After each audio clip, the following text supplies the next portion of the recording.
Good morning students, मैं सौरभ रंजन आपका SST teacher फिर एक बार इस नए वीडियोस में जो कि क्लास 10th हिस्ट्री का है। और इसमें हम बात करेंगे चैप्टर 4 की, जिसका टॉपिक है द एज ऑफ इंडस्ट्रियलाइजेशन। बच्चों, द एज ऑफ इंडस्ट्रियलाइजेशन हमारे एग्जाम का पार्ट नहीं है। बोर्ड एग्जामिनेशन में से डायरेक्ट कोई सवाल नहीं पूछे जाएंगे, इसलिए आप जो है चैप्टर 1 और 3 पे ज्यादा ध्यान करेंगे, ज्यादा फोकस करेंगे। हालांकि इसको भी पढ़ना और समझना आपका दायित्व है। बच्चों, जब इस चैप्टर में हम आए थे तो हमने बात की थी प्रोटो इंडस्ट्रियलाइजेशन की। हमने बात की थी कि कैसे गिल्ड मार्केट हो गया, कैसे वहां यूरोप के लोग जो मर्चेंट्स थे उन्होंने एक लॉबी बना ली। बहुत सारे ऐसे मर्चेंट्स थे जिनको नई एंट्री मिल नहीं रहा था, तो उन्होंने जो है लेबर्स की डिमांड, लेबर्स को कंप्लीट करने के लिए अपने आप को कंट्री साइड में जाने का सोचा। और गांव के तरफ, कंट्री साइड के तरफ उन्होंने जाकर लोगों तक, लेबर्स तक सामान को पहुंचाया। लेबर्स को जो है वो पेमेंट करने लगे। लेबर्स जिनके पास कल तक कोई जॉब नहीं थी, अब उनके पास जॉब था। लेबर्स जिनके पास कल तक पैसे नहीं थे, अब उनको आज एडवांस पेमेंट मिलने लगा। तो धीरे धीरे क्या है कि लेबर्स ने जो है डिमांड फुलफिल की, लेबर्स वर्क करने लगे और लेबर्स की भी इनकम बढ़ने लगी और मर्चेंट्स का भी काम होने लगा। इसके बाद हमने देखा कि लेबर्स ने अपनी लॉबी बना ली, लेबर्स भी अपनी डिमांड्स बढ़ाने लगे। अब वो जो है एक्स्ट्रा पेमेंट की बात कर रहे थे, अपने पेमेंट्स को बढ़ाने की बात कर रहे थे। यानी अब बदलाव आ रहा था। कल तक जो सेगमेंट गरीब था, जो कुछ नहीं जानता था, आज उसके पास पैसे थे और वो अपने हक की बात कर रहा था। अब आज जो हम इसमें देखने जाएंगे कि लेबर्स काम कर रहे हैं, लेबर्स अपनी बातें रख रहे हैं, लेबर्स के वर्क जो है अच्छे हैं। लेकिन अब यहाँ पे बात आती है कि यहाँ पे इंडस्ट्रियलाइजेशन का कॉन्सेप्ट आता है। पहली बार स्टीम पावर का इस्तेमाल होना शुरू होता है। लेबर्स शुरुआत में इससे डर रहे थे, लेकिन बाद में उन्होंने भी इसमें रुचि दिखाई, क्योंकि लेबर्स के जो मैनुअल वर्क थे उसमें से ये कहीं अच्छा था, क्योंकि इसके डिजाइन अच्छे थे, पैटर्न अच्छा था। तो अब हम इस वीडियोस में देखेंगे यही बच्चों कि हमारा जो है hand labour and steam power, कि हमारे जो मैनुअल वर्क करने वाले लेबर हैं उनकी क्या स्थिति है, और जो स्टीम पावर हुआ यानी कि जो इंजन आए, यानी मशीन आई, इन्होंने क्या बदलाव किए। तो हम शुरू करते हैं। पहला, introduction of machine required large capital investment, hence cheap labour was preferred over use of machine. कि भाई मशीन लगाने की बात आ गई, मशीन लगाया जाने लगा, लेकिन वो समय इंस्टॉलेशन जो था, मशीन जो था बहुत महंगा था। चूंकि मशीनें बहुत महंगी थी, तो कस्टमर को सस्ता माल बेचने के चलते बड़ी बड़ी इंडस्ट्रीज ने जो है सस्ते लेबर प्रीफर करना शुरू किए। उनकी डिमांड होने लगी कि हमें लेबर तो चाहिए, लेकिन लेबर हमें सस्ता होना चाहिए। सस्ता का सीधा सीधा मतलब यह है कि ऐसे लेबर हमको चाहिए जो कहीं ना कहीं और जगह के कंपेयर में कम पेमेंट पे काम करते हो। दूसरा, manual labours are also preferred in the industries where production fluctuated with seasons. अब फैक्ट्री है तो प्रोडक्शन बड़ा होगा, प्रोडक्शन बहुत ज्यादा बड़ा होगा, बहुत ज्यादा हाई होगा, लेकिन प्रोडक्शन कभी कभी डिमांड कम होने के चलते कम हो जाता था। यानी प्रोडक्शन में फ्लक्चुएशन आता था, कभी ज्यादा कभी कम। तो इस फ्लक्चुएशन को देखते हुए बहुत सारी इंडस्ट्री ऐसी भी थी जो मैनुअल लेबर को बढ़ाती थी। वो बड़ी बड़ी ऑर्डर में मशीन चलाती थी।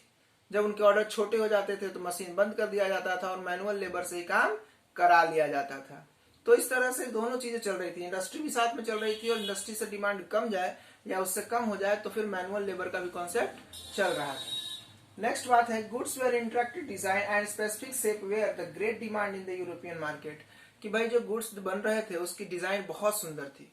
इंडस्ट्रियल गुड्स जो बन रहे थे, डिजाइनिंग बन रही थी, क्लॉथ बन रहे थे, उनके जो पैटर्न्स तो इतने सुंदर थे कि उनके डिमांड्स बढ़ते जा रहे थे। Next, this was possible only with the hand labour and not with the machine output. और ये जो मशीन है वो कुछ भी आप मशीन से वर्क कर ले, तो बिना लेबर के, बिना हैंड लेबर के आप मशीन को डायरेक्ट नहीं चला सकते। Next, the aristocrat and the bureaucrat in the Victorian Britain preferred the refined and carefully handmade product. Machine-made goods were for the colonies. कि भाई बहुत सारे ऐसी कॉलोनीज थे, ऐसे गुलाम देश थे जो कि मशीन से बने हुए कपड़ों को यूज करते थे, मशीन से बनी हुई चीजों को यूज करते थे। लेकिन जो ब्रिटिशर्स थे, जो किंग थे, जो पैसे वाले लोग थे, वो अक्सर मैनुअल लेबर से काम किया हुआ चीज, जो लेबर्स मैनुअली वर्क करते थे, उनके हाथों से धीरे धीरे की गई कारीगरी को, आराम से की गई कारीगरी को पसंद करते थे। तो इसके चलते दोनों चीजें डिमांड में थी। गरीब लोगों के लिए मशीन से बना हुआ सामान डिमांड में था, अमीरों के लिए जो है हैंडमेड काम था। अब इसको समझने के लिए हम अपने अभी के टाइम में देखें तो प्रिंटेड चीजें 200-300 रुपए में आ जाती हैं, 300 रुपए का कपड़ा ले लेते हैं, 500 का। लेकिन अभी आपने देखा होगा कि खादी का जो डिमांड बढ़ता है, क्योंकि जितने अमीर हैं, जितने नेता जैसे लोग हैं या जितने थोड़े पैसे वाले लोग हैं, वो खादी के कपड़े पहनते हैं। खादी स्टेटस को हाई करता है, खादी जो है थोड़ा महंगा होता है। तो सभी नहीं, लेकिन एक बहुत बड़ा वर्ग है, एक बहुत रिच फैमिली, रिच लोगों का वर्ग है जो खादी को प्रिफर करता है। तो वैसे ही उस समय दोनों की डिमांड थी। अब जब दोनों की डिमांड थी तो दोनों तरह के लेबर्स की भी डिमांड कंटिन्यू बनी हुई थी। अब नीचे आते हैं और आगे की बात करते हैं कि ठीक है, ये सब चीजें तो चल रही हैं, हैंड लेबर का भी डिमांड है, आपके स्टीम पावर के यानी कि मशीन्स का भी डिमांड होने लगा है। गरीब लोग, मशीन से बनी चीजें सस्ती होती थी, उससे डिमांड बना, उसकी प्रिंटिंग अलग होती थी, उससे डिमांड बना। लेकिन अमीर लोग जो है हैंड वर्क से बने हुए कपड़े या बने हुए चीजों पे ज्यादा प्रिफर करते थे। अब ये तो कहानी इंडस्ट्रीज की या फैक्ट्री की या लेबर की हो गई। अब जो लेबर वर्क कर रहे थे उनका लाइफ कैसा था, तो अब हम जो नेक्स्ट लाइन करने जा रहे हैं लाइफ ऑफ द वर्कर, कि वहां जो वर्कर थे वो कैसा जीवन जीते थे। तो पहली बात आती है कि there were large scale migration to the town and cities from countryside in search of job, कि भाई बहुत बड़ा वर्ग, बहुत बड़े नंबर में लोग गांव के तरफ से निकलकर शहर की तरफ शिफ्ट हो रहे थे। किस चीज में, तो जॉब में। किस चीज के लिए, जॉब के लिए। हर किसी को जॉब चाहिए था और गांव के लोग जॉब के लिए, गांव यानी गांव का मतलब है गांव के वो लोग जिनके पास जॉब नहीं है, जिनके पास इनकम नहीं है, वो लोग गांव छोड़ छोड़कर अब शहरों की तरफ शिफ्ट हो रहे थे। शहरों में काम नहीं था, जल्दी कोई काम मिलता नहीं था। एक इंसान जब शहर पहुंचता था तो 10 दिन, 20 दिन, 50 दिन, 2-2 महीने तक इंतजार करता था, तब जाके कहीं कोई उसका गुजारा होता था।